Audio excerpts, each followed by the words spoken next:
Good afternoon, all. We will get started here in just a couple of moments.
All right, we're going to go ahead and get started. Madam Chair, you do have a quorum, and so you're ready to go.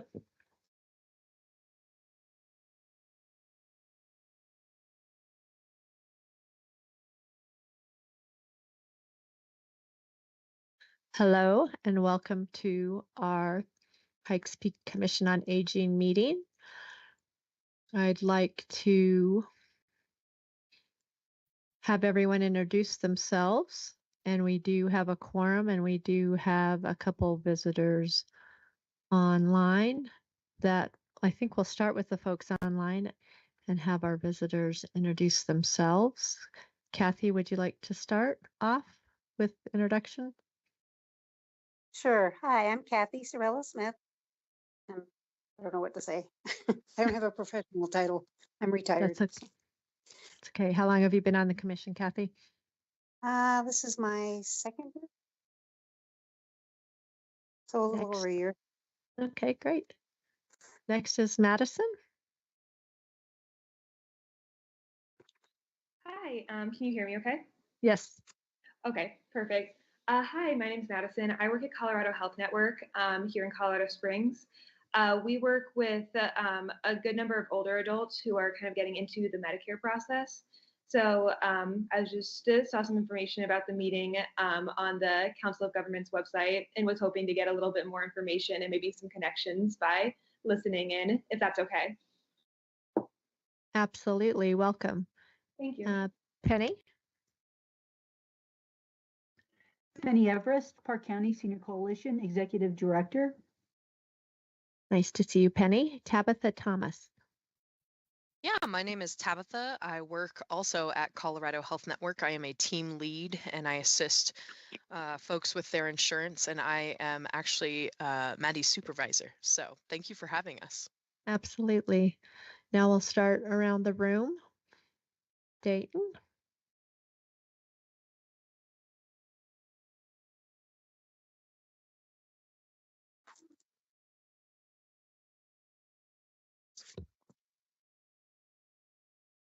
Penny Whitney. I am new to the commission for my first term, so thank you. Hi, Carolyn Kasdan, also my first term. Steve Schleicher, and I represent El Paso County, and I'm on my first term. Phil Stafford, first term, my company, Independent Home Living, and A Place Like Home. And I'm Paula Levy. I'm the chair of the commission, and I have Never Alone Consulting, caregiver consulting, coaching, and a founder, and hopefully soon to be starter of A Place Like Home Adult Day program. Jody Barker, the Director of the Pikes Peak Area Agency on Aging. Melissa Martz with Pikes Peak Area Agency on Aging. Great. Thank you all for being here. Next, we will move to approve the agenda, but first I have an addendum, which would be to add Erin, who is not quite online yet, but oh yes, she is. I lied. Erin has a presentation she would like to do after Steve's homestead presentation, and I would like to have a motion to add Erin's presentation to the agenda, to today's agenda. Is there a motion to approve? Chair, so moved. Madam, before we do that vote, where on the agenda, we do need to state where on the agenda Yeah, we'll do that. Would that be in the under presentation? presentations after Steve's 7B. 7B. Yeah, Thank sorry you. about that. Okay, I'm sorry, Steve, go ahead with your motion. So moved. Thank you. And a second? I'll go Second, ahead and second. I'll- Thank you. We have a second. Any not in favor of having Erin's presentation after Steve's at 7B? Thank you. Motion carries. And Penny, I'd like you, not Penny, Lucy and Erin, I'd like you to introduce yourselves since you jumped on after we completed introductions. Lucy, would you like to go? Sure. I don't know what camera I'm on. I'm Lucy Cahill. I'm the, I don't know, lead at the Family Caregiver Support Center here at the Area Agency on Aging. Great. And then Erin. I am Erin Marizella. I'm a founder and managing partner of HealthSpan Business Partners located in Colorado Springs. Great. We look forward to your presentation. Next item is consent items. And item A would be approval of the minutes from our February 19th meeting. Is there a motion on the table to approve those minutes as written?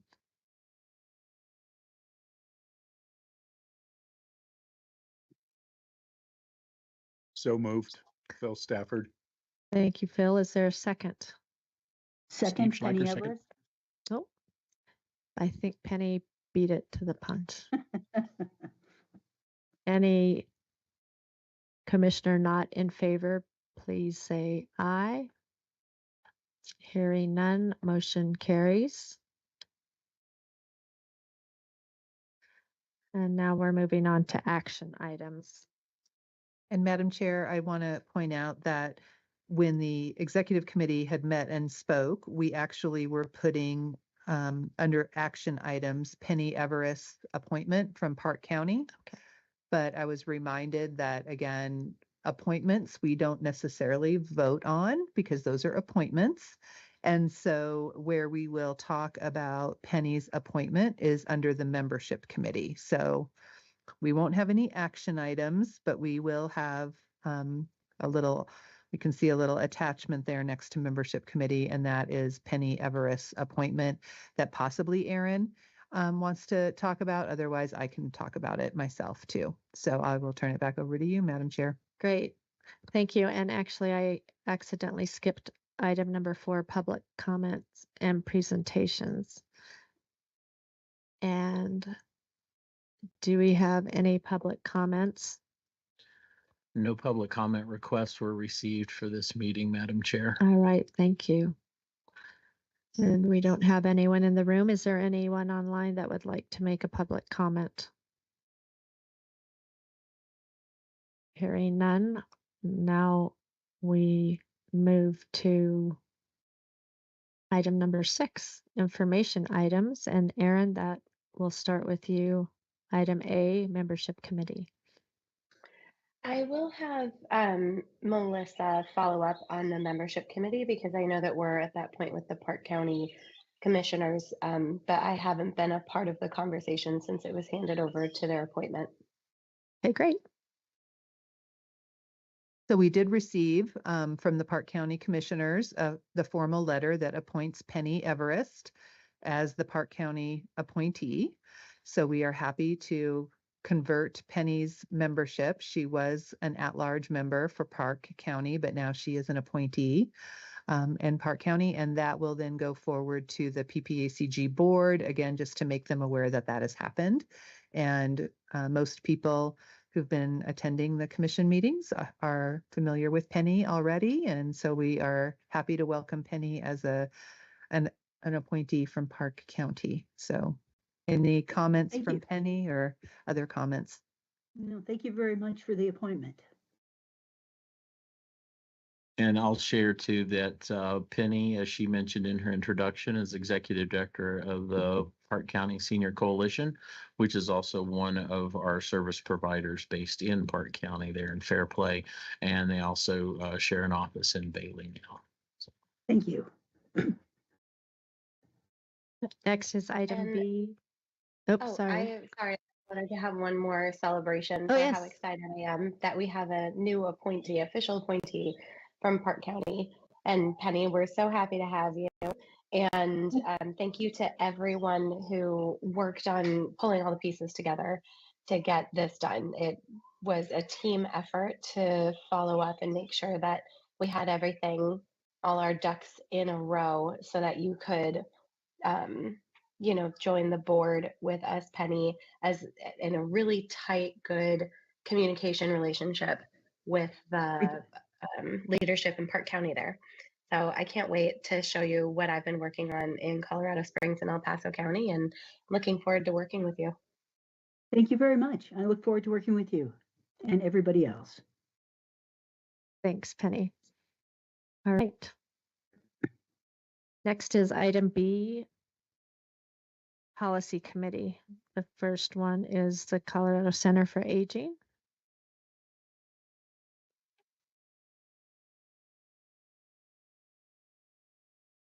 So I can comment a little bit about that. Thank you, Melissa. Again, they are meeting once a week now, and they have a pretty extensive list of bills that they are keeping track of, focusing on housing, taxation and finances, healthcare. And so for anyone who has not attended a Colorado Center for Aging, good thing Erin is going to do a little presentation on all these acronyms here a little bit later. So the Colorado Center for Aging, again, they're meeting every Monday at 9 o'clock in the morning, and just a wealth of information in terms of kind of what they're tracking and what they're looking at. And they did share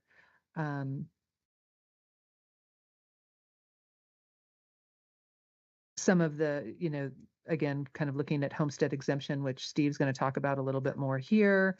And I will leave it at that and just encourage folks to jump on that if you can, and kind of see what they're talking about, and continue to learn. So, and all of these groups kind of feed into each other. So anyway, Colorado Center for Aging, and then off to the PPACG Legislative Committee if Jody has an update there. Sure. So along those same lines, those kind of bills are being tracked by the legislative subcommittee of the Pikes Peak Area Council of Governments Board of Directors. They recently voted to proceed with the legislative committees. Some of their recommendations. So as they review bills, first of all, they ask amongst themselves, is it applicable to PPACG with our core goals and our core missions? If it is, then they dig into that bill and determine then if it is something that they're going to support, or they're going to track, they're going to watch, or if they're going to make recommendations for changes. And so that list is somewhat extensive. I don't have it here because Jared usually gives this particular update, as he is our legislative our communications and legislative manager here at PPACG.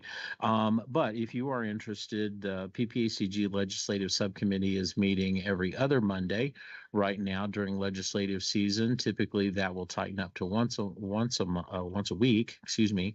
As we get closer to the end of the legislative season, it is open to the public. It is a meeting of the legislative subcommittee, but you're welcome to listen in if you would like to.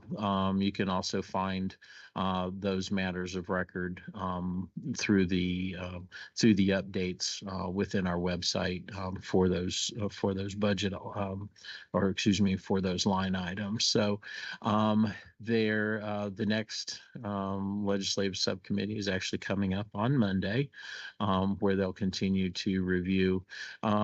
This past meeting was also shared that we now have a federal level lobbyist that we're using, as well as our local state lobbying group that are helping with disseminating the information from the PPACG board of directors, and now with the federal level lobbyists, they will be helping us set meetings. Some of you may know that I sit on the U.S. Aging Board at the national level, and we have our aging policy briefing coming up the first week of April. And part of that is not just the board meeting, but we also take time during our time there in DC to go make Hill visits. And so we're working to visit with our legislators while we're in DC first week of April. And so where we're working together as a area agency on aging network across the state to make those appointments. We'll also have the assistance of our federal level lobbyists as well to ensure that we can visit with our legislators. So a lot going on in that area. I'd encourage you, because we are a public agency and these are public meetings, you are welcome to sit in on those as well. That's all I have for you.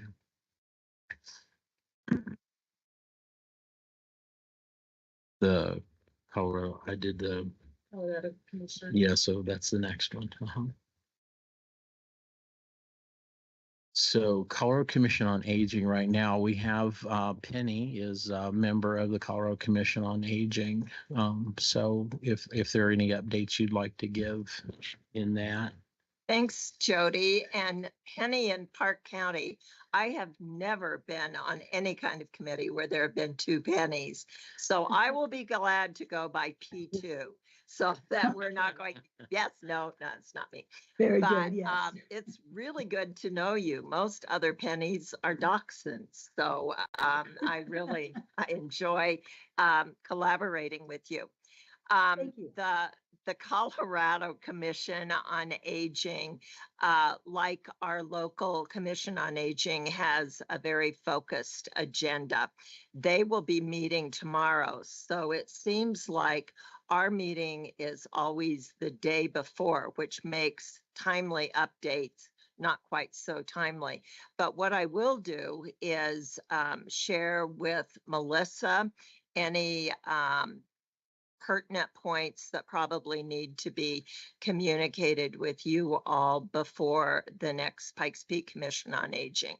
But I do think that it's important to know of four things actually, that the Colorado Commission on Aging, all state citizens are able to log in and participate. So if this is something that you would like to have more awareness about what's being discussed, who the commissioners are, etc., just let me know, and I would be more than happy to have you put on the invite list. The commission meets the third Thursday from 9 till 11. And like with our commission, there is time for public update. The communication link between our local work and the state, I will assume that as part of my role, both on the state commission and our local commission. But I do think it's also important to know of the work committees, the areas of priority focus that the state has taken, because they very directly align with our areas of focus. There is a public policy committee. Again, if you would be interested in looking at that extended network of people engaged in policy, particularly focusing on aging issues, I would happily connect you and get you on the invite list. There is a workforce committee, and the workforce committee this year is focusing on older workers. The work I'm doing, it's older workers in healthcare.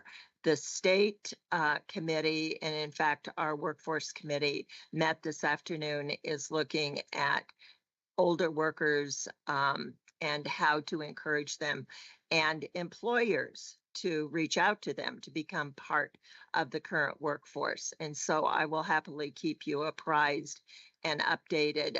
It will be focused on research and then employer application. The third area of focus is mental health. And this could very well be an area that members of our commission would be interested in also. Right now, the State Mental Health Committee is looking at doing a listening session.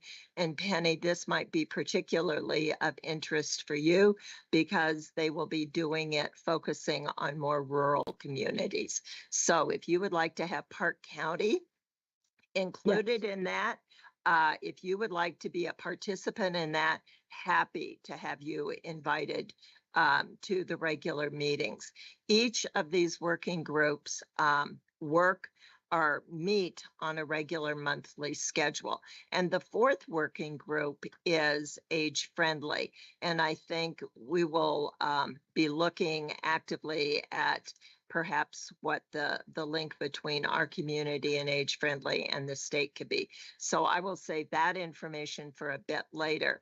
But like with all of the work that we do locally and at the state level, the absolute key thing is engaged participation.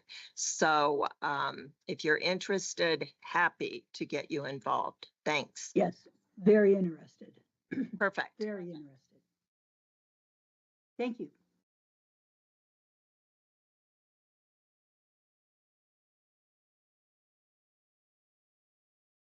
Yes, thank you again, Madam Chair. This most recent meeting, like I mentioned, a lot of items from the legislative subcommittee of the board of directors went before the full board for vote. But this particular meeting, we also talked was presented around our funding, given some of the concerns where we were a week ago around the federal continuing resolution and funding concerns. Of course, this meeting was last week. So, as you know, Friday, the vote was approved to move forward with the continuing resolution through September 30th.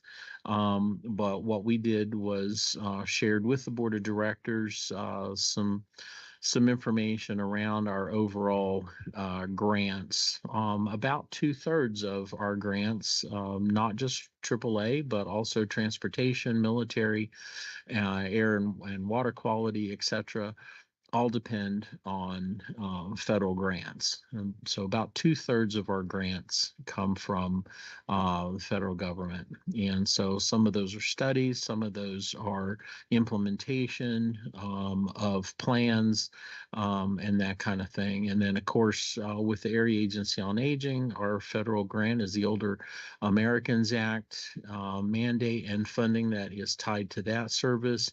And so that is direct service services into our community and across the 3-county region. And so we shared with the board of directors what that funding looks like. Really, it was kind of a funding 101 of sorts with our board of directors, so that they understood where some of that funding lies, how that's used across our region, and things like that. So it was a really good informational item for them to understand a little bit more and get a broader picture of how the funding is used in our region. And so that was between that and a couple of regular transportation updates. That was a core piece of the presentation. And so as we continue to move forward in funding, as we're waiting to hear final funding numbers from our state unit on aging, specifically within the area agency on aging, we'll have more to share on that as we continue forward in this spring. So that's what I have for the board update. Great, Thank you, thank Madam you, Chair. Jody. My chair report is going to include going over our principles of engagement and our work integrity goals, words, and just because we may have gone over those during orientation, but I'd like us to reflect on those every couple meetings, just because I think it's good. We include them on the agenda, but I don't know that anybody really takes a look at them. So principles of engagement we came up with a couple of years ago already. It's been, so I'm just going to read them out loud. To support the mission and vision of the Pikes Peak Commission on Aging, the following principles of engagement are utilized to create and maintain a culture of collaboration and partnership among stakeholders and commission members. The guiding principles are intended to define a behavioral model which addresses how individual members treat each other, communicate, participate, cooperate, support each other, and coordinate joint activities towards the greater whole. Work integrity involves collaboration, accountability, listen, reflection, kindness, and ethics.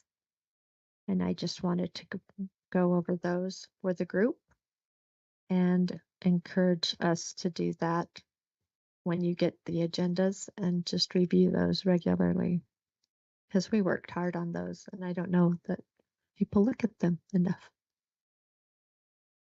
Next is our presentations, and Steve, you are up.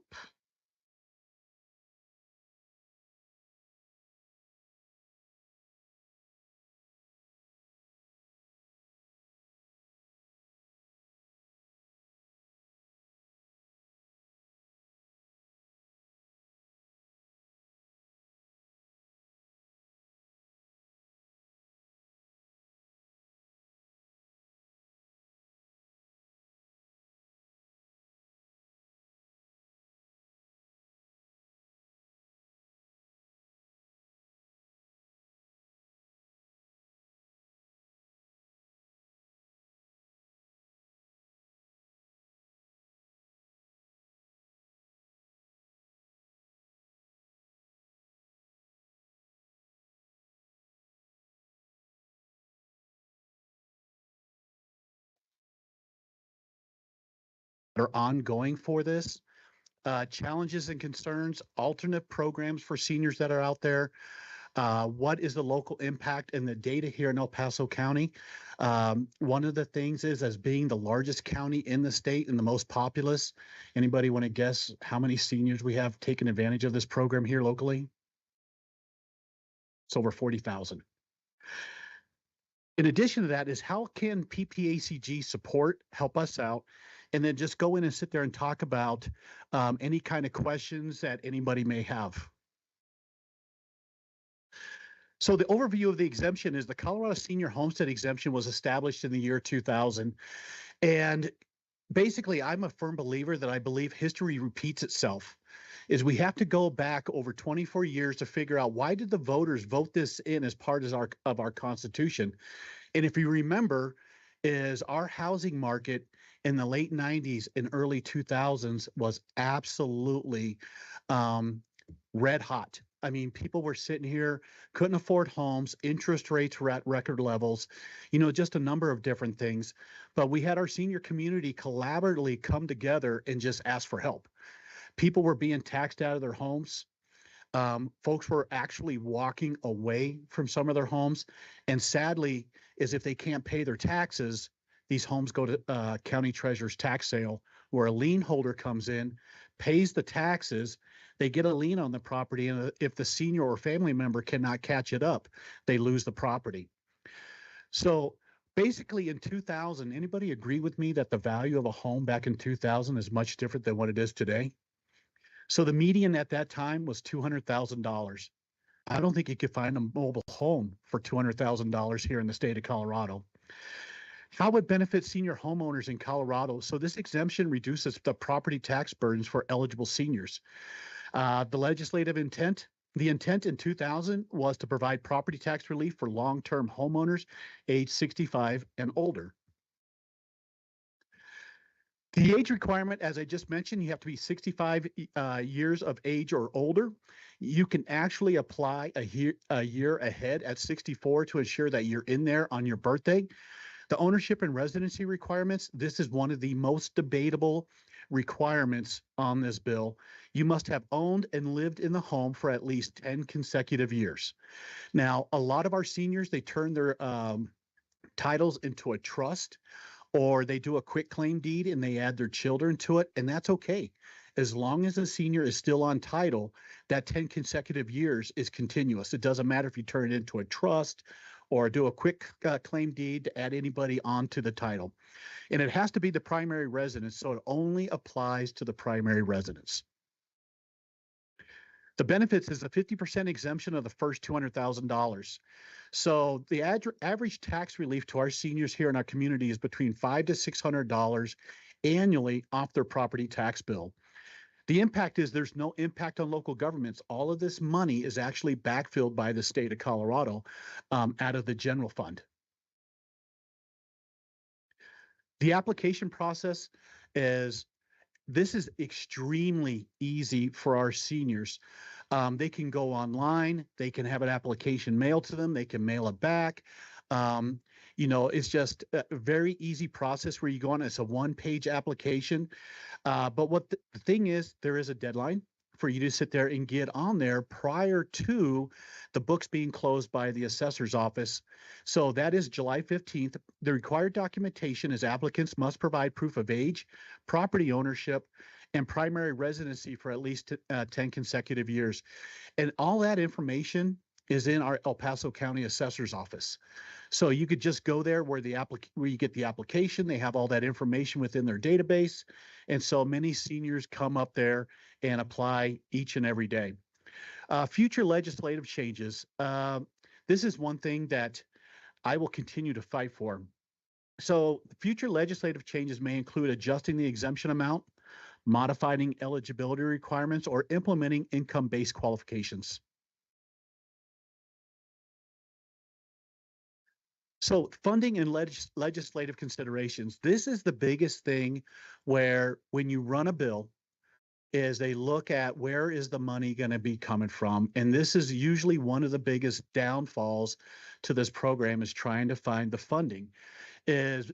As mentioned, is the state funds the senior homestead exemption by reimbursing the counties for lost property tax revenue.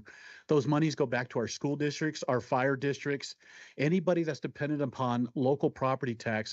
Those monies are actually backfilled by the state of Colorado. Sadly, one of the things that I feel should be a priority is limitations during budget shortfalls. We've been having discussions on this board of what's happening in the state of Colorado. Here is a concern that I have. During budget shortfalls, the Colorado legislature can suspend funding for the senior homestead exemption. They did it in 2009, 2010, and 2011, and many of our seniors could not fund that full tax bill. And sadly, the other thing is it became as a surprise. because that information was when they do not fund that. Many seniors, they don't know until they open up the envelope from our county treasurer's office and they get that shock. So these are things that we're like, I have to come up with an extra $500 to $600 to pay my property tax, either by the last working day of February or April 30th or, June 15th. It is a sticker shock to them. Challenges and concerns, awareness and outreach, issues with qualification, and also addressing concerns. As your former county assessor, I saw this each and every day. Effective awareness and outreach efforts, including mailers, community workshops, partnerships, social media, trying to get that information out there. One of the things that just really, really gets me is right now a flyer is included in the yearly tax bill that goes out to every property owner here in El Paso County. Still, many of the seniors, they don't see that flyer. And it's on a lime green envelope, lime green piece of paper, things like that. Things that I've thought about is working with our new county assessor, basically paying for ads in some of the senior literature that folks get on senior websites, putting that information out there. Issues with qualifications. Some seniors struggle to qualify due to the 10-year residency. And this is another thing that I have a problem with of the senior homestead exemption is the senior residency, is if a senior moves, 98% of them do not get requalified to get back into the senior homestead exemption. So let's say they own a 4-bedroom, 3-bath house and they want to downsize to a ranch or a condo or a townhome, which many do. Right now, today, we have a lot of seniors moving from our mountain communities because they cannot take the auction. They come down here to the Front Range. They lose the exemption. They have to wait another 10 years to get into that program. Many of them do not make it to that. So we have a problem with this, one of which is we have seniors making decisions based on the senior homestead exemption of buying and selling property. So I feel government is somewhat infringing upon their property rights to be able to do that. And one thing I've been fighting for is this actually, once they earn the benefit, and as you see, this is not an entitlement. You have to earn this. You have to be of a certain age. You have to live in a home. It's your primary residence for 10 years. It should be portable, where once you're in the program, you can go to another property, buy or sell. And then addressing concerns, ensuring the long-term sustainability of the senior homestead exemption. So one of the things I've been looking at for several years is is the funding? Where can we get it? Where the state or your local elected, or even we as the board on the Council of Aging have to tell our seniors that the senior homestead exemption is no longer being funded for a particular year. So there is also alternative programs for seniors beyond the senior homestead exemption, one of which is the senior property tax deferral program. This is where eligible seniors can defer their property tax through a low interest state loan. This is not very popular with many seniors because what it does is the state puts a lien on your property. And when you start talking liens, property owners get a little sketchy and they're like, absolutely not. However, those taxes are paid back is when the property is sold or, when it goes through a process through a trust or anything like that. But just putting a lien on the property is just not very favorable to many property owners. There's other state and local programs, as we on the board know, beyond the senior homestead exemption, the property tax deferral program. There's the utility assistance program, low income senior rent rebates that provide financial relief as well. So if you are not a property owner and a renter, there's also assistance out there as well. So local impact, the financial relief for fixed income seniors. Oh, I misspelled that one. Wow. So it's huge. This is something where a lot of seniors are very, very dependent upon it. And as I shared with you, they are making major decisions of either to buy or sell a property. Stability and aging in place, which I am a strong proponent of. I believe our seniors should be able to age in place, and this is a program that allows that. There is zero impact on local tax revenues when it's actually paid back through the state government. And also, one of the things to look at, the impact is increased program awareness and participation. Many folks that just, move here, a lot of seniors, calling this a retirement community, is they aren't aware of this program. And I've been trying to figure out how to get this information out to many of our seniors. So how can PPACG on aging, how can we support? Well, one of the things is talking to the pros here, ways to promote awareness of the exemption and advocacy for seniors regarding property tax relief. We all know our property taxes have gone up as absolutely twofold over the last 5 to 6 years. This year's another reappraisal year. So just seeing what the values are going to be doing, but it does impact our seniors. So that is just one of the things to sit there and take a look at, is the advocacy for seniors regarding property tax relief, but also the advocacy is they don't know that they too can appeal their property value, and usually 80% of the appeals are approved, which reduces their property taxes. So, one of the things is just getting that out there is nobody knows their property better than a property owner, is to help the senior citizens go through that process. So moving forward is expanding eligibility.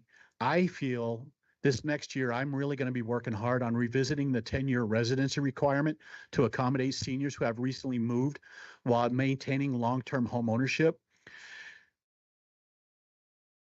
Exemption needs to adjust for inflation.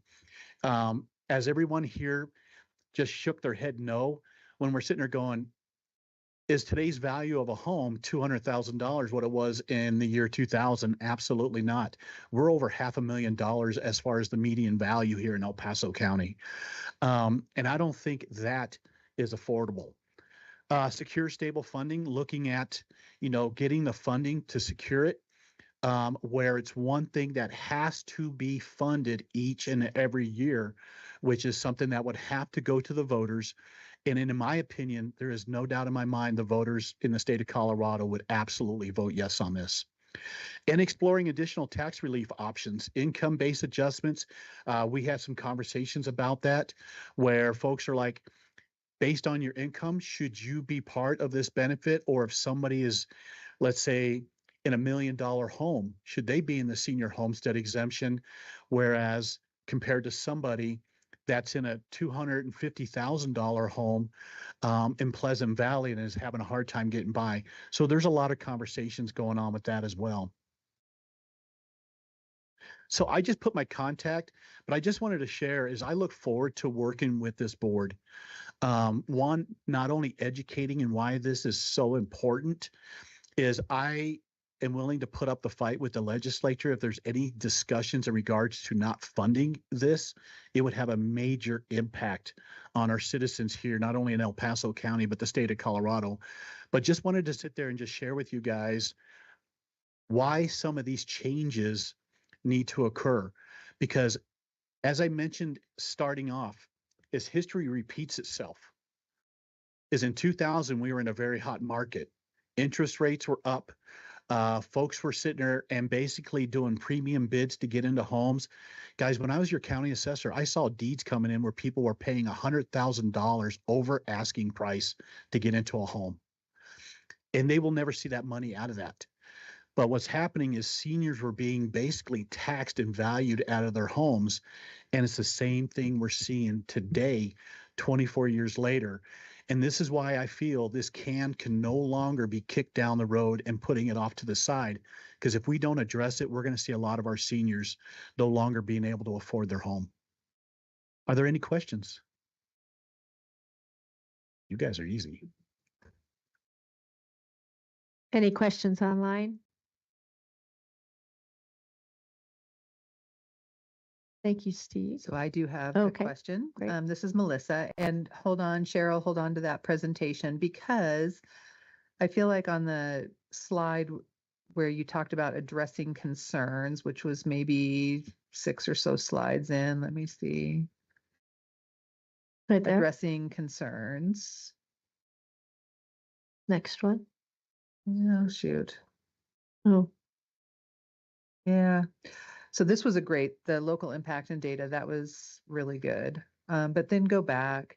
I thought there were some good things that you had put in there, but then I also saw that you kind of reiterated them here at the end, which was also really helpful. So, and I wanted to see if you would comment a little bit more, if you have any thoughts or ideas. But I think for now I can stop. But thank you. This was great because you did go a little deeper as it went on. So thanks. Absolutely. I'll also share that this is one of the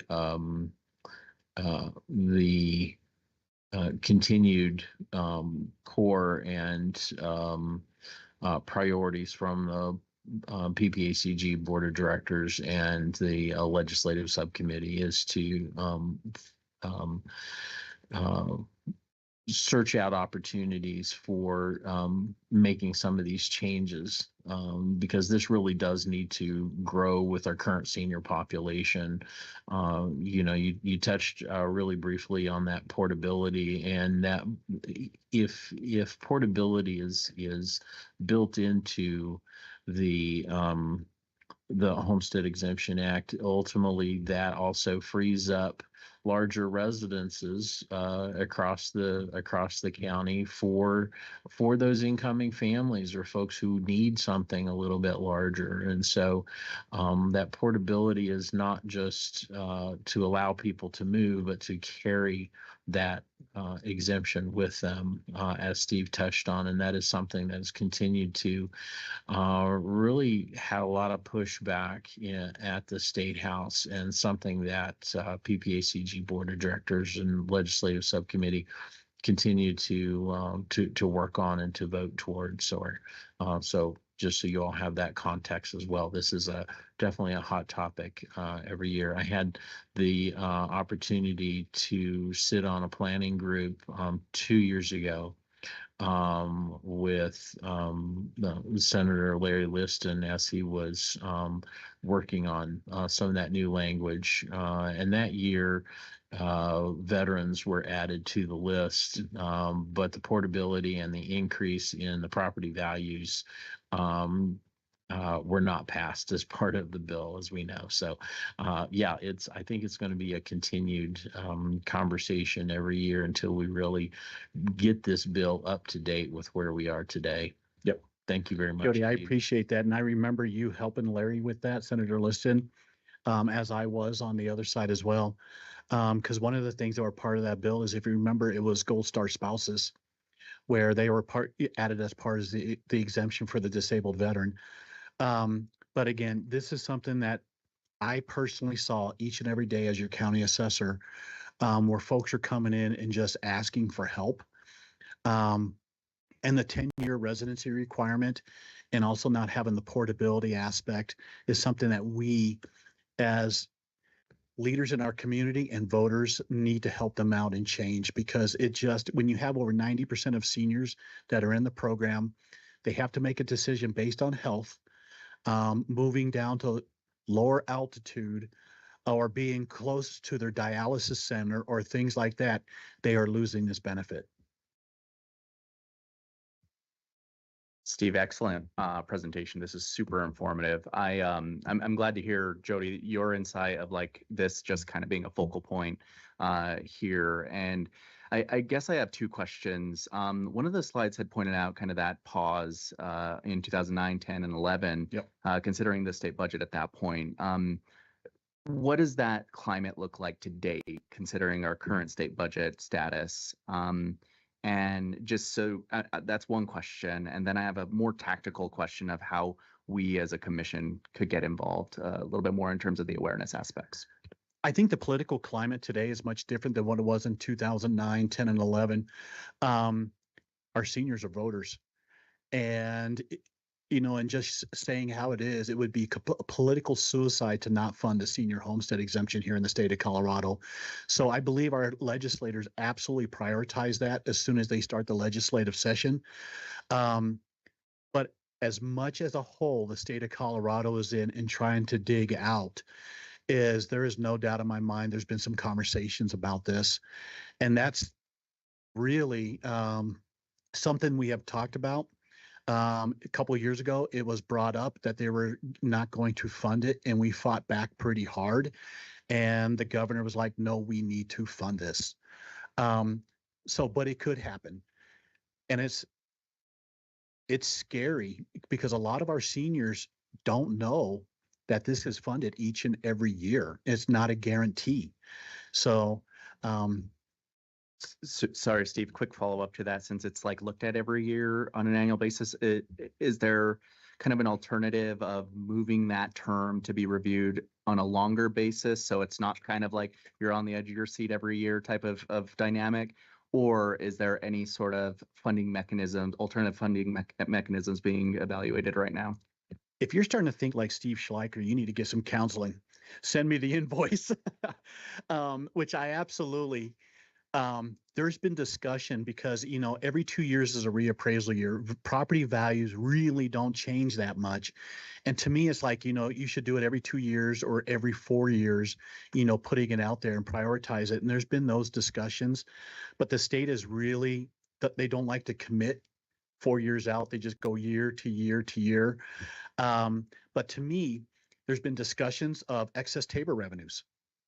Those that come in, and are we able to use excess Tabor revenues? Because we all know we've seen many of us from income tax and things like that, or a check that shows up, is taking some of those excess Tabor revenues and dedicate towards the senior homestead exemption. But again, that would be a change in our constitution. But you're absolutely right. There's been a lot of discussion. Steve, we have a hand up online, and that's Aaron. Hi, Aaron. Hello, excellent presentation, Steve. That was really well framed in how this how this policy helps older adults and kind of the yearly need and the need to educate around the Homestead Act. And the question that I have for you is, you made a comment a couple moments ago. You said they tried to defund it a couple years ago, and we fought really hard. So when you say we, who are you referring to, and like what worked in that moment? Aaron, that is a really good defunding? Yeah, that is a really good question. It was a lot of our local elected leaders, CCI, which represents our Board of County Commissioners, and also the Colorado Assessors Association, fought really, really hard to have that funded. And, a lot of those conversations went directly to the governor, which I was really glad to see and hear that he completely agreed with the commissioners and the local elected assessors and funded it. But when we're in a budget thing like this, Aaron, sadly, there's no doubt there's conversations up at the Golden Dome about this. So what would you recommend? How did that coalition come together before? Was it just elected officials who already knew each other, or was there an organization that was rallying people together? I think that is a really good question for Jody, but there is no doubt in my mind. I think the PPACG was probably fully behind that as well.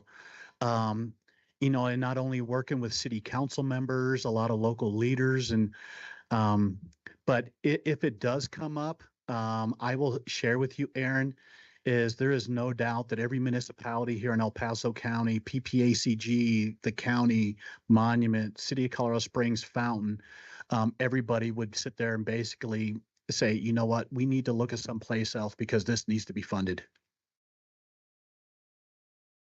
Yeah, I'll throw in, this was a huge effort last year's legislative season. I was up at the state capitol several times, had opportunity to visit with legislators, and these are those opportunities where we would continue to invite members to join us or come online or register to testify, whether in person or online. The state capitol does have that option now, as these types of as these bills come up for votes or discussion within the committee settings. And so several folks join me on those visits.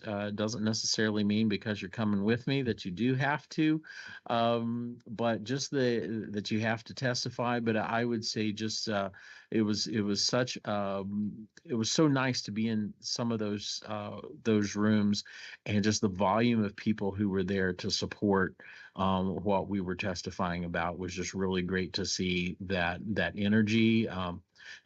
We approached it from several vantage points, I guess you could say. We had our lobbying group at the time registered in support of the continued funding and some of the changes that were put forth in the bill. So that gets registered through the lobbying group representing PPACG. So all that information is before the legislators. We also had opportunity to testify and I say we because I was part of a group of other AAA directors who went to testify on behalf of this bill and several others related to older adults. And so we would invite you anytime we have that opportunity to come with us. It's going to be out of sync with meetings. It's going to be out of sync with regular scheduled visits, but when we get those opportunities, we take them. I remember I hadn't been on staff very long, and I had an opportunity. I was walking down this hallway thinking I was going back to my office, and our executive director stops me. He says, this particular bill, not this one that we're talking about today, but a bill is coming up. Can you be there in 2 hours? I'm like, well, it's an hour and a half from here. So if I leave now, sure. And so I met with our lobbyist up there, and between here and there, I wrote a 3-minute speech, and in my head, and we made it happen. So sometimes it's on the fly like that. Other times we have a little more planning, but realistically, when these bills come up for discussion, whether they're coming up for direct testimony within their committee, or in the case of last year, we also had the opportunity to testify in front of the JBC on 2 different opportunities. Sometimes it's very quick, but sometimes we do get a little bit of notice. You'll get an invitation out generally from Melissa to say, Jody's going on Tuesday. Do you want to go with him? I will fill my truck and take you with me. So very happy to engage and again, you can also engage in the process from the comfort of your own home or office as well, because the state capitol has enabled virtual testimony as well. There is a process, but it's relatively easy to do. Well, so we'd encourage you to engage with us in that whenever we have that opportunity. Well, and Jody and Madam Chair, I appreciate the opportunity to present this because it is going to be a major discussion. May 1st, our notices of value are going to be mailed out. And this is when, with this year being a reappraisal, and the assessor is going to mail everybody what the value of your property is. And if we see property values going up, as we've seen with the local real estate market, a lot of our seniors are going to be extremely concerned in regards to the payment of their 2025 taxes payable in 2026. And so they're going to be asking all of us, the organizations that help them out, it's like, I can't continue affording this. So I think that over this next 6 months is working with our legislators here locally, which every one of them are amazing, and put something together in regards to seeing if we could finally get something for them across the finish line. So thank you. Thank you, Steve. It was fantastic. I have one more question, and it actually kind of moves into my presentation. And I want to ask Jody specifically, and everybody kind of as a group. So the Colorado Commission on Aging, Penny and I both sit on the Colorado Commission on Aging. And for our policy committee, which I'll be talking about in a minute, our role at the Colorado Commission on Aging is to serve the executive branch, the governor's office in Colorado. And we do not, as commissioners, take positions on policy from that seat. So we don't say, we would not go to present at another commission meeting or to the media or on our, LinkedIn or social posts and say, I'm a member of the Colorado Commission on Aging and this is what I think about this policy. What we do is if we have questions about policy, we are the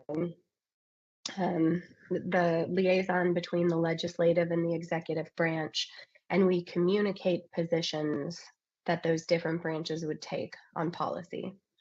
And so I have been sort of mirroring that work here and saying, for the Pikes Peak Commission on Aging, I am appointed by the city of Colorado Springs.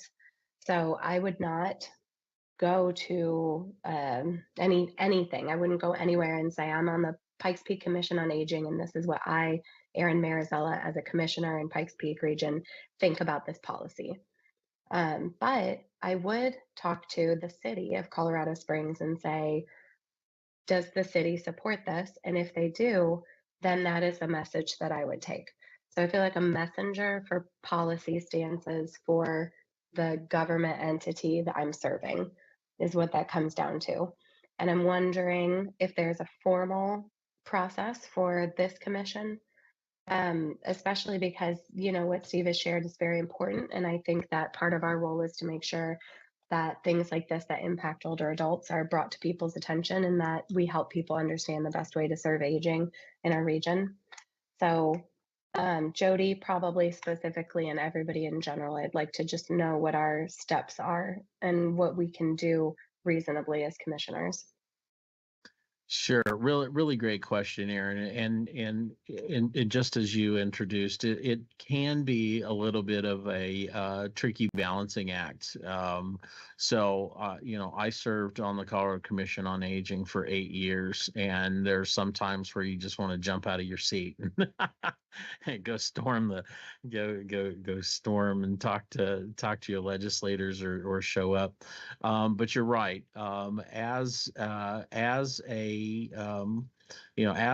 give you my direct example, as a staff member of the Pikes Peak Area Council of Governments, I cannot go to talk to my legislators or to the state capitol or to JBC or testify on a bill as a member of PPACG or a member of staff of PPACG without having that approval of our board of directors. That does trickle down somewhat in effect through our boards and commissions here at PPACG. And so if there is something in the future that the Commission on Aging, the Pikes Peak Commission on Aging, would like to participate in, we can make that work through the official channels so that you could represent as a member of the Pikes Peak Commission on Aging. So there is certainly an option for that. When I talk about taking people on the spur of the moment, that is when, if you do want to testify and the Pikes Peak Commission on Aging has not taken a stance, or the Pikes Peak Area Council of Governments has not taken a stance, you could still testify as an individual citizen. And that's an important distinction to make is, am I testifying or going to the state capitol to hopefully meet with a legislator as myself, Jody Barker, as a tax-paying citizen of El Paso County and the state of Colorado, want to share my point of view, or has this been approved through my appropriate channels and I can represent my organization, PPACG, and the Area Agency on Aging, whether it's around funding or anything related to seniors. So we do have to be careful in that way, but I would encourage this commission to think about that, because that is a big reason why we approached the city sponsor who was a city council member at the time, about working more closely with the Commission on Aging, and eventually took it on so that we could have that policy and advocacy opportunity. The RAC has a very different, the Regional Advisory Council, which is the other committee that works within the Area Agency on Aging functions, has a very different intention, very different role in the work that we do. They could still go and testify if they wanted to, and we have had people register to testify. But they testified as citizens because, or they registered as citizens versus registering as a member of the Regional Advisory Council, because that's not a role the Regional Advisory Council usually takes. It's the policy portion of the Pikes Peak Commission on Aging that I would really love to see fired up and be part of the process. And so that was a big part of our conversation, like I mentioned, when we approached the city about taking on the Pikes Peak Commission on Aging, because we really need to separate those roles, or we needed to separate those roles to ensure that we were aligning correctly, not just within the PPACG governance styles, but also making sure that you all, as members of El Paso County, Teller County, Park County, have an opportunity to engage in the process, but within the right committee. We've had people, I was on the RAC 2 years before I became a staff member, and there were people who came on to the RAC thinking we were going to direct policy, and that's just not what the Regional Advisory Council does or is allowed to do.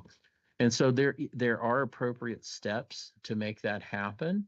And I would encourage you, as you hear about the bills that are going through the legislative process, but also would love to see perhaps a member of the commission start to sit in on those Center for Aging phone calls. You don't have to be a member to listen in, only to vote, but that could be an excellent opportunity to listen in. Your former vice chair, Commissioner Amy Mitchell out of Park County, used to sit in on those calls every Monday and then provide that update. I have been sitting in on those as I can, but also have required meetings, some of those, and state meetings some of those days, so we don't get to listen to every single week's update. So I would encourage you as a commission to really be thinking about how can you be more engaged in that process, because I will make it happen. This is officially being recorded, so I will make it happen. We brought the Commission on Aging together with us so that we could have this policy and advocacy opportunity.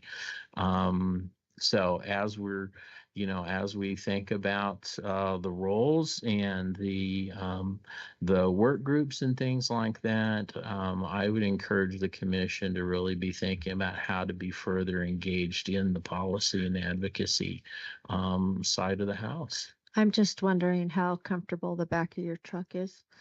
Oh, well, I've got a box back there. We can Okay. put a mattress in there. Okay, I've got perfect. seats for 5, and Okay. we'll add more people. Okay, So great. yeah, we'll make Is there it a happen. cooler Don't you back? Is worry there a about that. cooler? There's room for a cooler. Okay, Yeah. super. I'm in. Thanks. Thanks so much, Jody. All right, Aaron, you're up.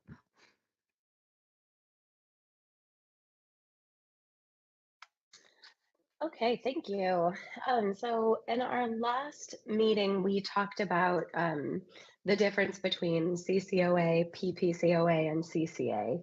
And I'm saying them real fast all together like that because I'm hoping that at the end of this presentation, you'll be able to join me in rattling those off and understanding what the acronyms are and what these different levers for adult aging and older adult policy change making in Colorado are. I think that there are 3 very impactful organizations, and I'd like to share with you where they're located, what they do, who is a part of these different groups and why, and how you can get involved in the work as well.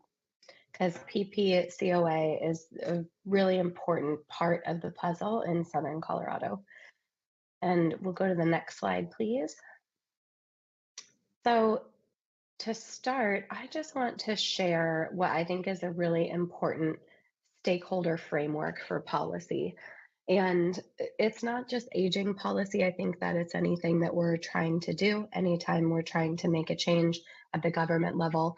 There are three different sectors that I always look to see who is involved and who's leading. It's academia. So in Colorado, we're looking at the University of Colorado systems at a high level, but also how do the local community colleges get involved? Who are the research leaders on the policy that you are trying to change in our region? So in Colorado, one of the reasons that we are serving aging really well is because we have a wonderful system of age-friendly universities, and we have some national thought leaders in aging research based in Colorado who are also collaborating with the other pieces of the other stakeholders in this picture as well, including business/industry and government. So, of course, government has a stake. Oh, wait, back, please. Who's running the slides?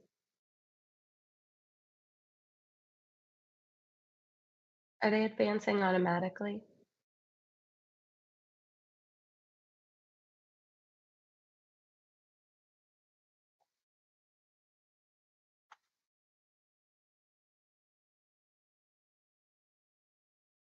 Can we go back one? Okay, we Okay, can hear you. Okay, so There we go. just let Cheryl know, next slide, please, as you go through, and she'll move those for you. Okay. So of course, government has a stake in policy and aging policy, but it's important for us to know because we serve government here in these seats, and so it's important for us to know who the other partners are in government in terms of appointees, elected officials, and which government departments are interested in leading, changing for aging in our state. And finally, business. I think that business is often overlooked in policy, but we have a lot of really skilled, educated, like aging aware business leaders in Colorado who understand the importance of things like an age-friendly workforce and an age-friendly business community. And they understand that older adults are not only buyers of homes, but when we create housing policy that serves older adults, it keeps them active members of the economy, and it helps everyone. It helps businesses when we have happy, thriving individuals at every age and every stage of their life. So this is the overall framework that I see, and I'm just going to present on a little piece of this today. So let's go forward to the next slide, please. So there are three different major players in aging, older adult and aging policy in Colorado. One is the Colorado Commission on Aging, so that's CCOA. The CCOA is a governor-appointed commission made up of aging and older adult experts from across Colorado.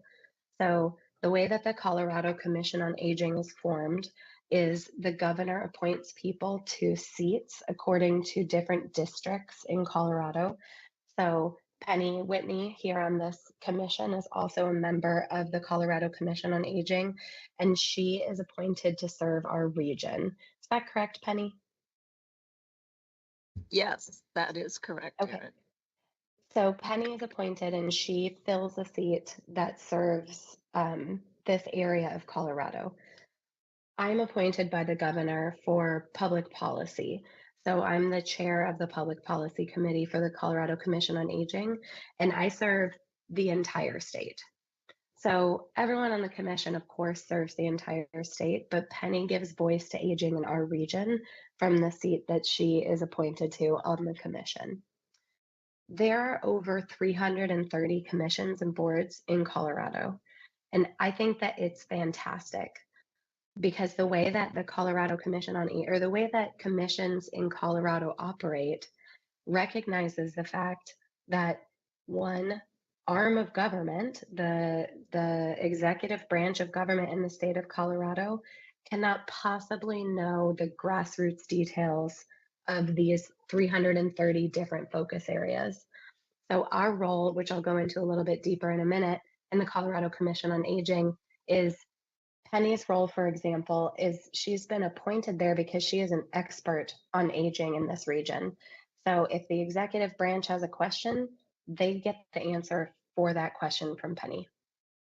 And I'm serving in the public policy role to gather expertise on public policy across Colorado and how it impacts older adults. So if the executive branch has a question on public policy, it's my responsibility serving that public policy seat to make sure that I keep this this bucket of knowledge and all the experts collected together so we can get those answers quickly, so we don't have to spend a long time researching and doing listening sessions and things that we sort of are always doing it on an ongoing basis so that we're ready with the answers. So that's the Colorado Commission on Aging. The Pikes Peak Commission on Aging, where we sit, this commission was formed only in the past few years. It was created by Innovations in Aging Collaborative, a nonprofit public-private partnership with the city of Colorado Springs. And the way that this commission works, I see, and I'm newer to this commission, so as I present this, I'm open for input if somebody would like to raise their hand and I start going off the rails a little bit. But the Pikes Peak Commission on Aging, I see it as a more local lever for change making, similar to the Colorado Commission on Aging. So the PPCOA, we're not appointed by the governor, we're appointed by municipalities. And so we're a municipality appointed commission made up of aging and older adult experts from the region that's served by the PPACG. So it's not the whole state, it's Park County, Teller County, El Paso County. There's a difference between the Pikes Peak Commission on Aging and the Colorado Commission on Aging in terms of membership. The Pikes Peak Commission on Aging, we have a lot of at-large members who we vote on. A lot of the people who are part of this commission have not been appointed by a municipality directly. So those individuals are serving broadly aging in our region, but those individuals don't have a specific municipality that they are reporting back to. So Colorado has 330 commissions. The Pikes Peak Area Council of Governments has 7 similar committees under PPACG. Jody, do you have anything you'd like to offer to add to that? No, that's great. The only thing I would add for some context, when it started under Innovations in Aging as part of the Age Friendly process, it was city specific. As we went to the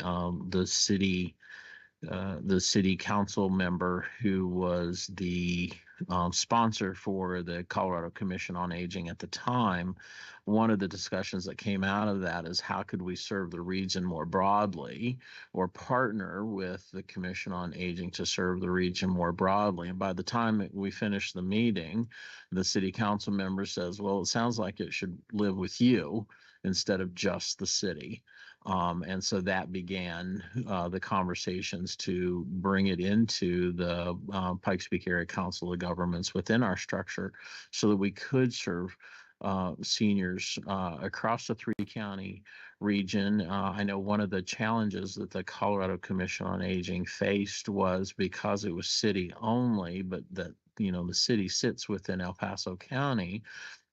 Technically, they really couldn't cross those boundaries. It created some challenges, and so bringing it into PPACG allowed it to have that regional approach that more closely aligns with our service region. And so that's all I'll add. But very, very, very well said so far, Erin. Thank you. Okay, thank you. Thanks for that, Jody. And the last organization that I think is a really important lever for aging and older adult policy in Colorado is the Colorado Center for Aging. Now, this organization has been around for 40 years, and it was previously called the Colorado Senior Lobby. It's not a government organization. It's a 501c3. It's a nonprofit that's run by a working board of volunteers. So the mission of the Colorado Center for Aging is to educate and inform the public, community leaders, and elected officials on diverse communities across the state and issues that impact the health and well-being of older Coloradans. The thing that is different about Colorado Center for Aging is that is the place where, as a commissioner, you can go and present as a citizen on the things that you think are that you are very, very passionate about. That is the place for your personal citizen voice on the issues that you are the most passionate about. And the Colorado Center for Aging is more agile in terms of being able to offer statements of support and opposition for legislation during the legislative session. And it's a little bit more broadly focused and moves more quickly, I think, because it is just because it's not quite so encumbered with rules and processes, that I believe are important and necessary for the seats that we hold on the commissions. Next slide, please.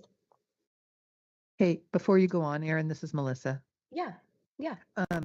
I just want to kind of, it's interesting to think about kind of the CCOA and connecting to the state. The Pikes Peak Commission on Aging with the jurisdictions, like ideally in some, and this is for a broader conversation, possibly next month too, but it's just interesting to think the Commission on Aging has had a lot, the Pikes Peak Commission on Aging has had a lot of conversations over the last 3 years about state level legislation and federal legislation and what's going on. And rightfully so, and for good reasons.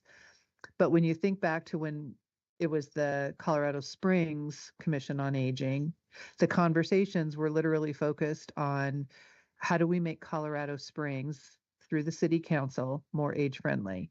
And so like one of the things that happened with the city of Colorado Springs was they had a project that they put park benches on one of the trails in town to make the trail more, accessible for older adults. I don't think there was ever conversation with the City of Colorado Springs Commission on Aging about how do we impact legislation at the state level or the federal level around aging. It really was very focused on thinking about how do we convince City Council, Colorado Springs City Council members to do something different.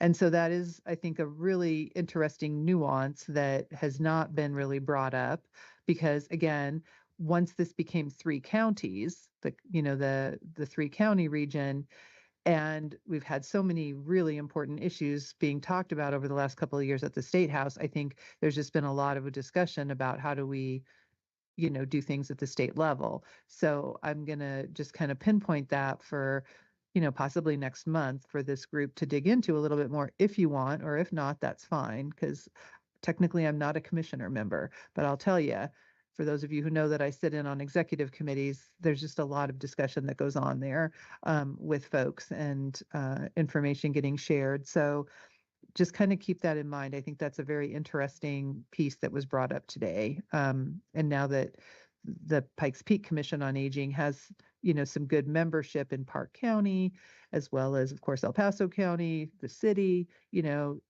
it's real interesting to think if that might be a direction that, kind of moves. Hearing the great presentation from Steve today on, state action with the Homestead Exemption Act, I think that the Commission on Aging would not want to ignore that. So it's just interesting to kind of realize again the relationship with the jurisdictions. Thanks, Erin. Thank you for sharing that, Melissa. It is, people ask me why why are you on the Colorado Commission on Aging and the Pikes Peak Commission on Aging? And I don't think that everybody, I don't think that all citizens need to serve on both, but I do think that it is important to have some people on both, because otherwise I think that we run the risk of operating in silos and losing connections and miscommunication, playing telephone between the work at state and local levels. And so I'm really glad that Penny is there as well, because she's someone who I can sort of, problem solve communications and process with from state to local level. And so the Colorado Commission on Aging, just again, another high level, what is the Colorado Commission on Aging? So the work that we do there, we coordinate and contribute to programs, services, projects, policies, all at, I like to say, a little bit, perhaps like Katharine Hepburn, at the pleasure of the governor. So, but really and truly, I feel like the seats there, the work that we do there is we help the executive branch, the governor's desk. We help the governor's desk understand how aging policy conversations are flowing in the legislative branch. We also help.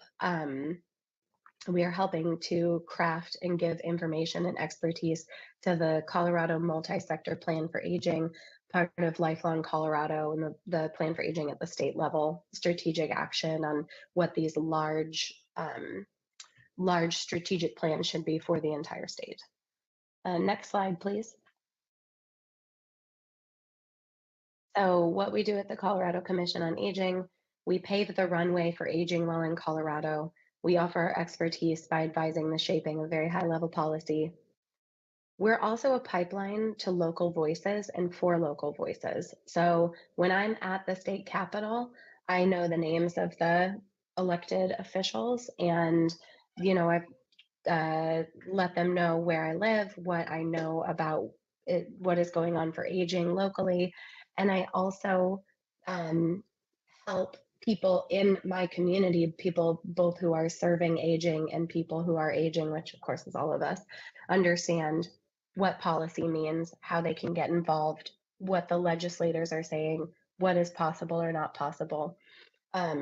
Not to say that anything is impossible, but maybe where to hitch your wagon to have the most impact in a current legislative session.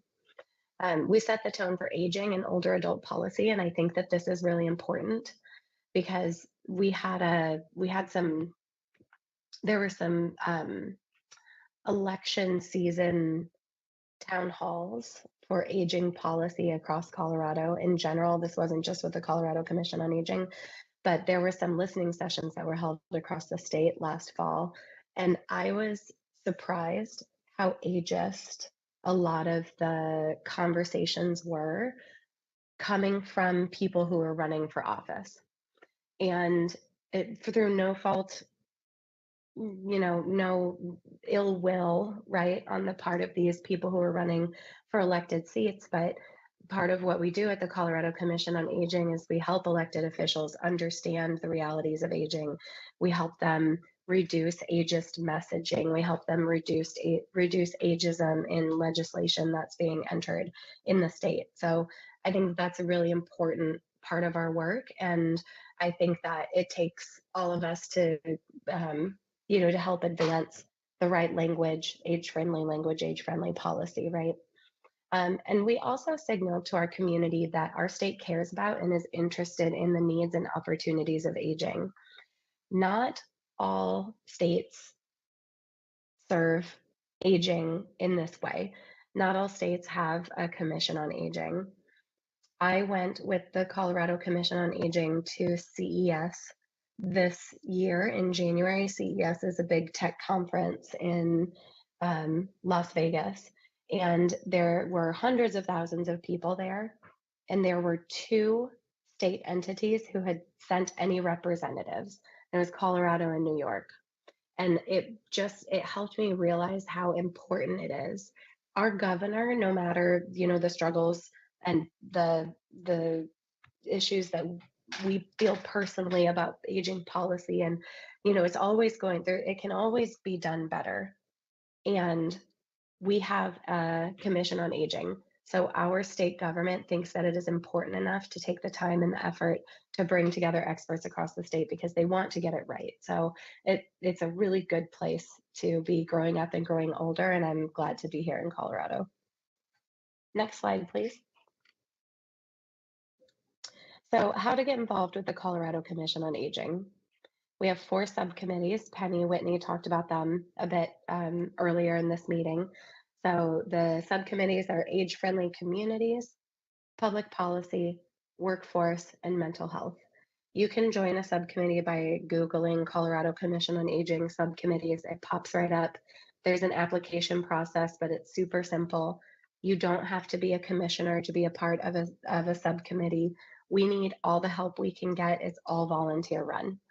And I would love for everybody here to look at the subcommittees, to come and join us, tell your neighbors about it, tell the people in your communities about it. I mean, we all know people who are interested in workforce, and even if aging is not their, their North Star, it would be great to have people who are experts in workforce help us on the subcommittee there. And you can also attend meetings virtually. Our next meeting is tomorrow morning from 9 to 11 a.m. And you can attend any meeting, you can attend any subcommittee meeting, any executive meeting. All the meetings are public and they're all on the Colorado Commission on Aging's website through CDHS at the state level. Next slide, please. So the Pikes Peak Commission on Aging, we should all be more familiar with this, but just to go over really quickly what we do. Our purpose is to advise and recommend to the PPACG Board of Directors and staff on actions and matters regarding aging in our region, right? So we provide ongoing embedded advocacy for older adults. Again, I think that is why as a membership chair at Pikes Peak Commission on Aging, I am so passionate about making sure that we have people appointed to the seats that are open, because we are the advocates for aging. We are the ones who would tell municipalities what we see going on in our regions and the places where we live. And we advise and make recommendations to PPACG staff and board. So again, I think that in our executive committee meeting that we had earlier this month, we were talking about how we collaborate with the PPACG Board of Directors. I never want them to feel like we're telling them what to do. We are answering the question that they're asking, and the question that they're asking is, how can we make aging better, right? So it should always be a friendly relationship where we're helping them understand as experts, honestly, because that's how we have the benefit of sitting in these roles. We help them understand what we see and what we know to be true about getting older, growing up and growing older where we live. And then we review policies and legislation again as well. Next slide, please. So our lever for change making is a little bit different than the Colorado Commission on Aging. We pave the runway for aging well in the Pikes Peak region. And I'm calling it mid-level policy. It's not high-level policy per se, but it's important to understand what's happening at the state level. So at the mid-level here in the Pikes Peak region, we know what implications those state policies have for local people who are aging locally. We offer a pipeline, again, local voices to and from local voices to the Pikes Peak Area Council of Governments Board. We set the tone for aging and older adult policy regionally. So same kind of thing. I want elected officials in our region to understand age-friendly language. I want them to understand the risk of ageism. And if we don't design our communities understanding that we can embed ageist policy into the way that we're designing communities, if people are unaware that that's even a risk, then I think that we're at risk of losing the benefits of living in an age-friendly community. So just having those friendly conversations with the people that we live with. I love being on this commission in particular because, I see people when I go to Denver, but I live here with the elected officials in this region, and I have a much more personal relationship with the people who are here. And then we signal to the community here that our region cares about and is interested in the needs and opportunities of aging. There are very few local commissions on aging in Colorado. very few. And there's one in our region. And again, I'm so proud of it. I'm so happy that we live here. And I feel like not a lot of my friends, and not a lot of my colleagues and coworkers outside of the aging space understand the power of a council of government and a regional commission on aging. And so, you know, at parties, you might see me standing in a corner speaking on the joys and the power for change that we have in these kinds of community boards that we have the ability to serve on. So I love it. I'm so happy that we have a commission on aging here. Next slide, please. And so, of course, similarly to the Commission on Aging, we can join, community members can join a work group. We have caregiving, social engagement, housing and transit, and digital access, and then attending meetings virtually as well. Next slide, please. So finally, the Colorado Center for Aging. So it used to be the senior lobby. It's not a lobbying group because it's a 501c3, and the 501c3 is the tax status that says it's not a lobbying group. So it's not lobbying. It used to be called the Colorado Senior Lobby, but really what we are is we're an advocacy organization. I'm the vice president of the Colorado Center for Aging and one of the only people from Southern Colorado who is a part of this group, part of the leadership in this organization. They used to meet in person only in Denver. And I think one of the silver linings of COVID is that we moved everything to Zoom, and now we have leadership from across the state, which is great because we've been able to get the voices of aging from Southern Colorado into the work of this group as well. So when the legislation is in session, we have meetings every Monday, and we really, really comb over all the bills, as many bills as we can that are coming out of the legislative branch to understand what could impact aging, right? And how legislation coming through can, it's kind of bonkers to me because I can get to a point, like I'm sure that we all can, where I'm like, well, every bill coming out of the legislative session impacts aging in Colorado because we live here and we're all getting older, right?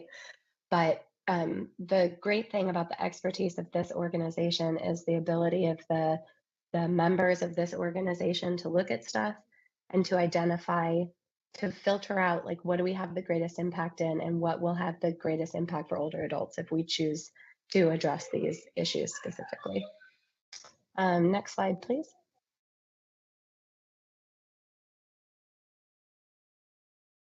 So the lever for change making for the Colorado Center for Aging, we make policy and rulemaking processes accessible and understandable while providing an advocacy platform for issues that most impact older Coloradans. So we host advocacy events, we host trainings, advocacy trainings online and in person. We host lobby days at the Capitol where you can come to the Capitol in Denver, or you can call in on Zoom. And we invite our elected officials to come and speak on the policies that they're advancing to serve older Coloradans. And we have just a wide network of other nonprofits and community groups that are part of this work with us. We connect leaders in government, industry, and academia who similarly recognize their stake in the aging landscape. It's a really fun, creative, diverse group of people who come from across the state to be a part of the Colorado Center for Aging. Next slide, please. So how to get involved here. You can always volunteer. You can always become a member. I think it's $150 a year. You can donate to the organization and join us for advocacy committee meetings. So when we have these meetings here today, like we did our policy committee, if you look back at the agenda, it's policy committee, Colorado Center for Aging. That is what it would be great to have someone report on, is the advocacy committee meetings. Every Monday, the Colorado Center for Aging says, this is what's coming out, this is what's moving forward. People and organizations who are members can vote on whether or not we support, or whether we choose a for or against stance on different bills that are coming out. And Colorado Center for Aging is one of the greatest advocacy organizations in Colorado. I've looked for a peer in a different for a different mission. There's a women's policy group that gets some work done kind of similarly, but I don't know of any other organization that will teach you how to follow policy, that will teach you how to be an effective advocate and build collaborations for change. So it's a great, great group to get involved with, and I can't recommend them enough. Next slide, please. So it's not just these three organizations. I think that it's important for us as commissioners in the Pikes Peak Commission on Aging to know about these three, to know the role that each one plays differently for policy and advocacy for older adults in Colorado. And these groups right here, this is the coalition that came together to host the town halls for elected officials across Colorado last fall. So of course, it's not just these three, but what is very special about the work that the CCA, CCOA, and PPCOA do together is that we're all doing very targeted policy work, very targeted for aging. You know, like here, the Bell Policy Center, they don't just serve aging. AARP does not just serve policy. Next 50 is a philanthropic organization. They do more than policy, they do more than government. Multidisciplinary Center for Aging, that's academia. They focus on aging, but not always policy. So the thing that makes the three of us, our three groups, similar and leaders is because we're super focused on policy and aging together. Next slide, please. Oh, and that is all. So thank you. I hope that this presentation was helpful. I was thinking about it as I was putting it together and polishing it up. And I was probably doing this work for 18 months before I really began to understand how these groups interact together. And again, I'm so happy to be able to serve on all three. And we don't all have to give all our time to all three. It's great to have diversity, of course, in the people and the places where we spend our time. But knowing that they're there, and know that you can tap those groups for resources, right? You can always reach out to Penny. You can always reach out to me. If you need something from one of those other organizations, we'd be happy to make those connections. Thank you, Erin. That was very, very informational. Appreciate it. Yeah. Yeah. All right. Moving on to working sessions. And Melissa had thought maybe we could encourage the groups to meet on their own to come up with action items for the year and then have those items ready to present at our next meeting.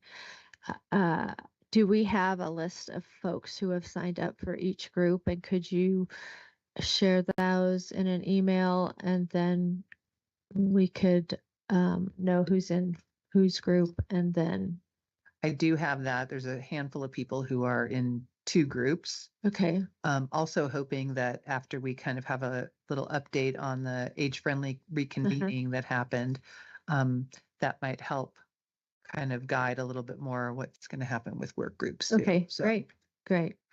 So hold that thought, and we'll move into those discussion items, which is item number 9. And Penny, would you like to report on the event that happened, which was fabulous? And a lot of commissioners were there, but I don't think we violated the sunshine law. I don't think we did, because we didn't talk to each other unless No, you were in very separate groups. Yes. Exactly. unless we shared played at the snack table or something. So, okay. It was a great meeting. Go So ahead. Penny. all of the constraints, and thanks, Erin, for providing the overview of the collaboration opportunities, but also the distinction, because I, for one, get very confused on what each little bucket has as responsibility, but how they can also act as a resource for others.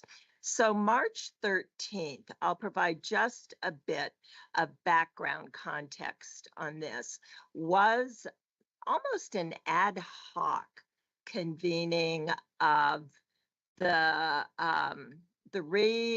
just a conversation regarding age-friendly Colorado Springs. And actually how this came about, again, was very, very organic. It wasn't a preconceived plan, but it goes back to October. UCCS, as Aaron identified, there is a strong contingent of upper education in our state that are designated as age-friendly universities. So Aaron, having been directly affiliated with Innovations in Aging, but unable to attend, asked me if I would invite Courtney Brown from the city to attend the age-friendly convening to announce the status at UCCS. And I think it was October. Honestly, I did not think Courtney would respond. However, Courtney did respond.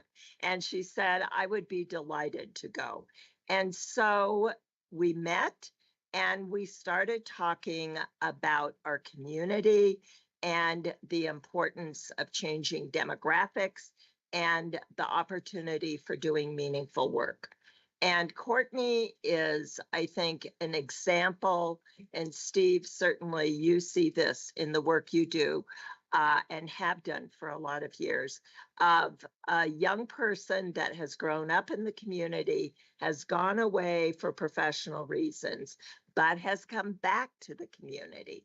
And Courtney's reason for coming back was a health concern of her mother's. So that begins the fit with what's happening in the focus on aging.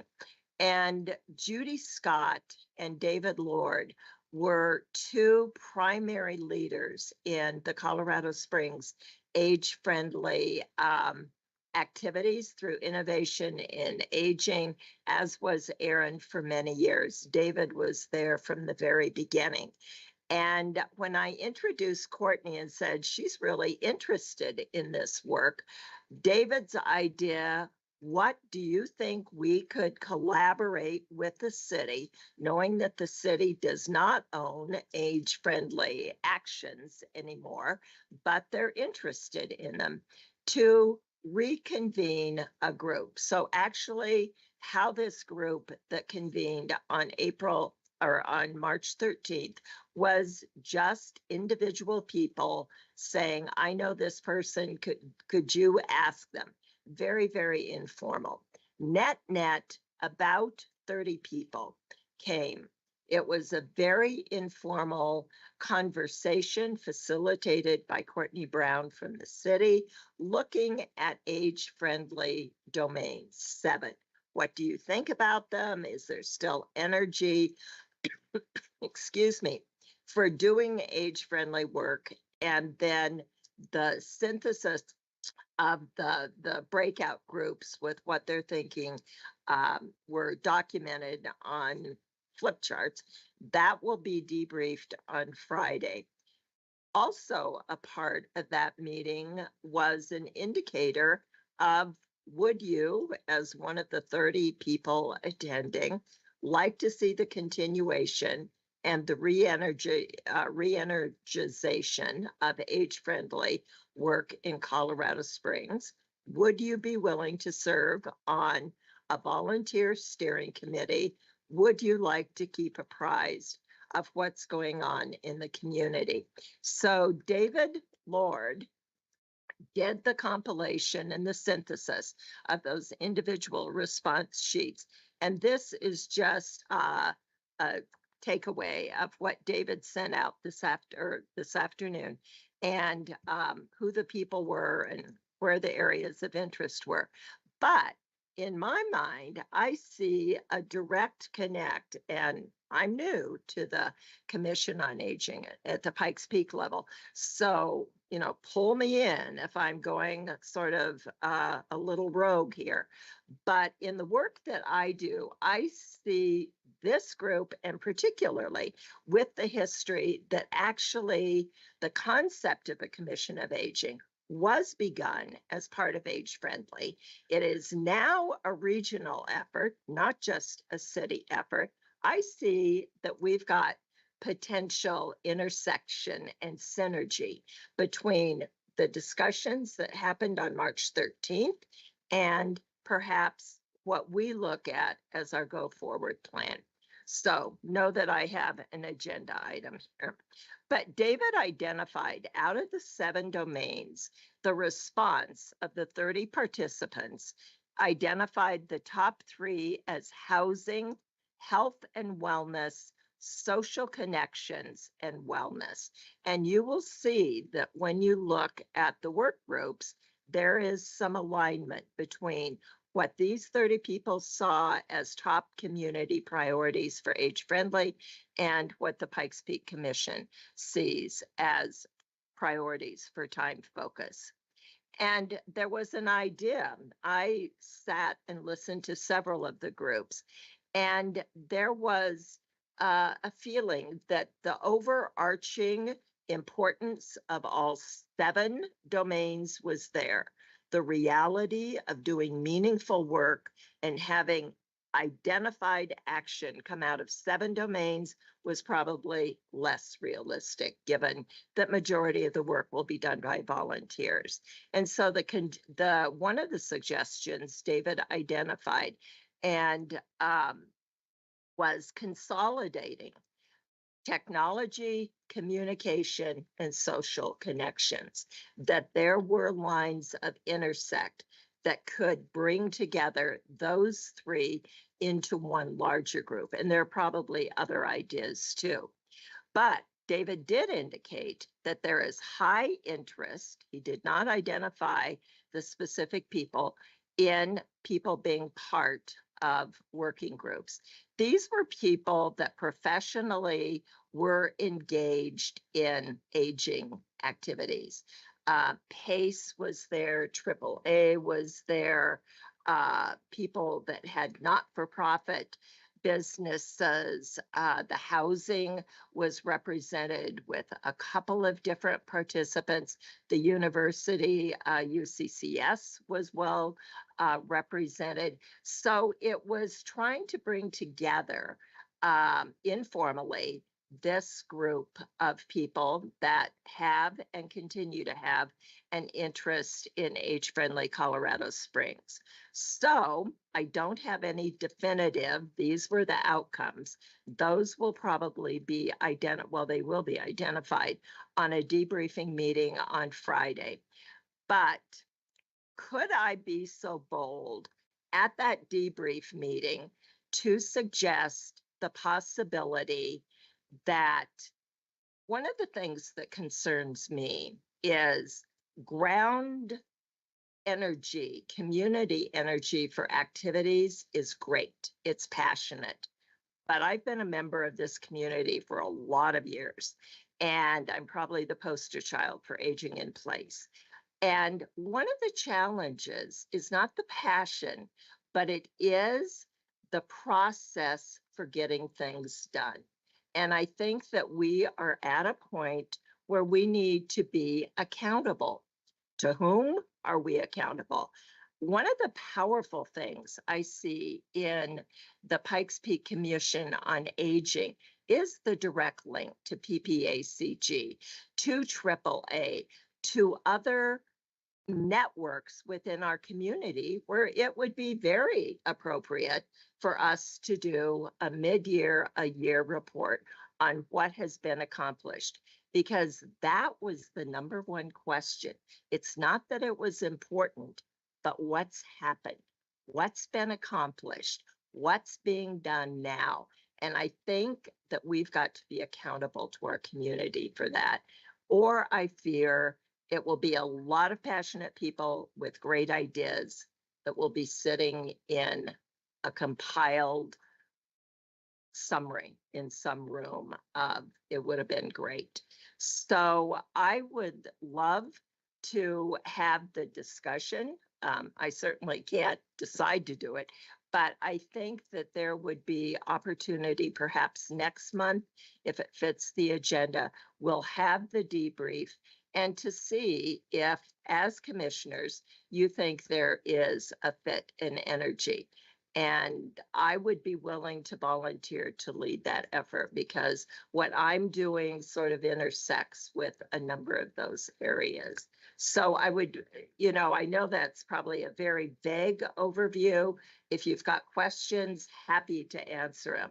But I think we have the potential, even though times are very difficult, I think we're being faced with an opportunity. And I think we are probably a pretty good group of people to be able to step into that opportunity. Thank you, Penny. All right, next is the Madam Chair, I just want to, Erin has her hand raised. oh, I'm sorry. Yes, Erin. Yeah. Thank you for that, Penny. Can you tell me again what the areas of focus were? It was just basically looking at people that are involved in the work of aging. Some of them probably had been involved in age-friendly innovations in aging, but since I wasn't involved in that work, I don't actually know who they were, other No, than no. Judy. She wanted the areas of focus. Oh, the top 3 priorities. Yeah. It was housing, health and wellness, social connections and wellness. And then there was a suggestion to consolidate technology, communication, and social connections. So I'm looking at our work groups, and that overlaps with our work groups for almost like line for line. Yeah. And one of the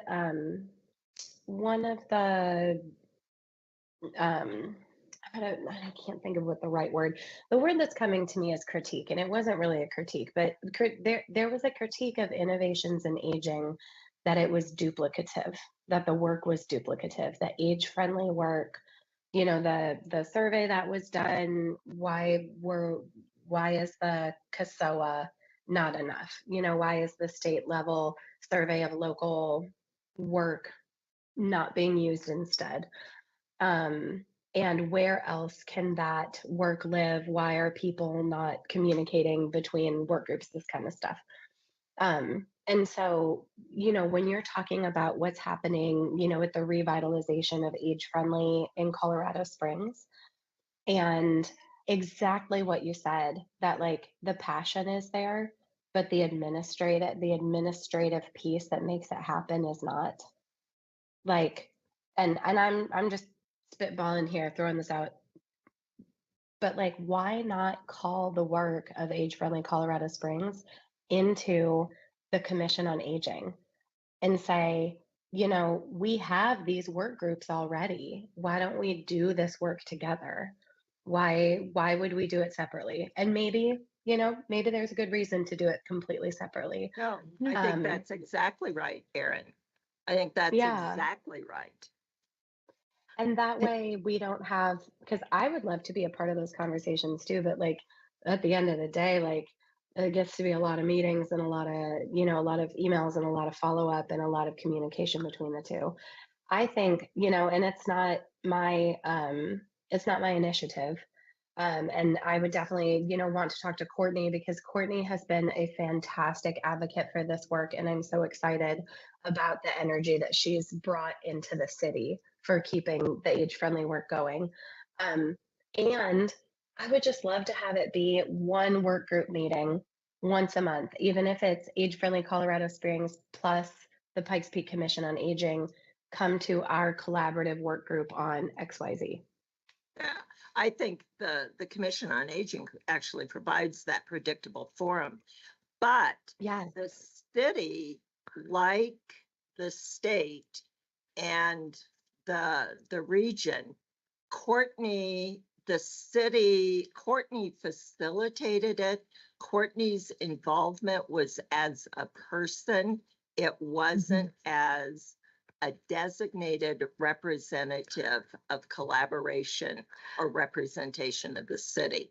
And that was made really clear. I think we can have more information after you all recap the, But don't get, I mean, no, yeah, no. don't get the city involved. No, and I appreciate, Aaron, I appreciate your comments, and Penny, I think next meeting might be a good time to up this discussion and just continue it where we left off today. If we can do that and move on, because we are at time. The other outreach events we have listed, and did the folks get these in the email? We're going to pass them out, and then we can share them with those People who are online are not going to see this. I will email it to you. Okay, and I'm just going to go through the list of outreach opportunities. The one that is not on here that Steve and I talked about and is outreach to the Aspen Mine Center up in Cripple Creek. And I did speak with Stephanie, who arranges their lunch and learn opportunities. And Steve, I was wrong. It is April 23rd.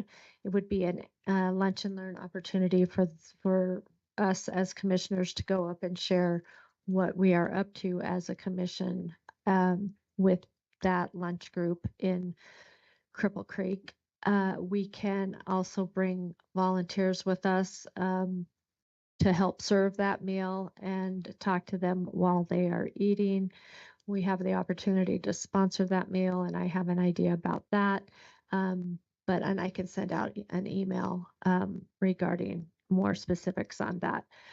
But the other outreach opportunities we're looking at, and Melissa is attending all, and if 2 or more commissioners can attend each of these, we can do a public posting. The 4 on the first, El Pomar Get on Board is a outreach from 4:30 to 7:30. The 9th is the PPACG proclamation for Older Americans Month, which would be in May, and that's May 14th. April 10th is the Pikes Peak Senior News Lifestyle Expo from 9 to 3 at the Antlers. 4/18 is Fountain Valley Senior Ice Cream Social, and Wanda usually attends that. Saturday, the 26th, up in Woodland Park would be the Golden Bridge Network Expo from 9 to 3. And 4:30 is the Silver Key Activity Center outreach from 10:30 to 11:30. And Wanda and myself might consider attending that. In May, again, the Older Americans Month proclamation. And then on the 15th is Silver Keys Expo from 9 to 3. In June, we have Elder Abuse Awareness Day, which I believe is the 16th of June. I think. Somewhere around there. Yeah. And then Caregiving Pampering Day, which is usually That's June 7th this year. June 7th, and put on by the areas of Yeah. county. Yep. And then the RAC in Teller County, and July there's the RAC in Park County. And Madam Chair, I will provide a little bit of clarification. As you all know, we had initially set a Commission on Aging update for the April Board of Directors meeting. We had to move that into the May meeting. And so what we've talked about doing, though, is going ahead with the Older Americans Act, or Older Americans Act. Sorry, that's on the brain. The Older Americans Month proclamation in April, because May is Older Americans Month. And so we'll do the proclamation at the April Board of Directors meeting, but the Commission on Aging presentation and update that you all asked to be able to get on the agenda has been moved to the May 14th PPACG board meeting. So Thank you for clarification. Certainly. Clarifying that. All right. Any member entity announcements? This has been a full meeting. Go ahead, Erin. I would like for everybody to just know that on May 12th, I will be presenting to the City Council as the appointee to the Pikes Peak, the City Council of Colorado Springs from my seat as an appointee from the city to the Pikes Peak Commission on Aging. So more to come on that. But if you want to put it in your calendars, it'll be that morning, probably 9 o'clock ish at City Council in Colorado Springs. The date again was May. May 12th, Monday, May 12th. Okay, great. Thank you. Erin, did you do that on purpose because it's Older Americans Month, or that's just a coincidence? I didn't, and it's Okay. perfect. It is. Yes, it's perfect. I'm sort of testing out this membership idea that when you are an appointed member, you should report at least once a year to the appointing entity. So they were very excited for outreach, as excited as you can be on an email, you know. That's They're like, great. we would love to have you. So yeah, it was a very warm welcome invitation to come and speak to City Council. That's great. Thank you, Erin. And does we have any other member announcements? Anyone online? Okay, I see a meeting schedule time change for next month, and it looks like it's being proposed at 1 p.m. instead of 3 p.m. Is that correct, Melissa? Oh, Jared and I thought we had figured it out. Okay, We so don't know. that No, is it a is still typo. at 3. Okay, This typo. must be so- like a mountain Oh, Eastern daylight time savings thing time or thing? something. Okay. Be here at 3. Okay, so our next meeting is not at 1 p.m. like the agenda says. It is at our usual time, 3 to 5 in April. And our executive meetings are still on the first Wednesday, but they have moved from 8 a.m. to 9 p.m. 8 a.m. to 9 a.m. And the other meetings are to be announced, and the PPACG meeting schedule is attached in your packet. And items for next meeting. There's lots, and Melissa has been writing frantically about all the items for next meeting.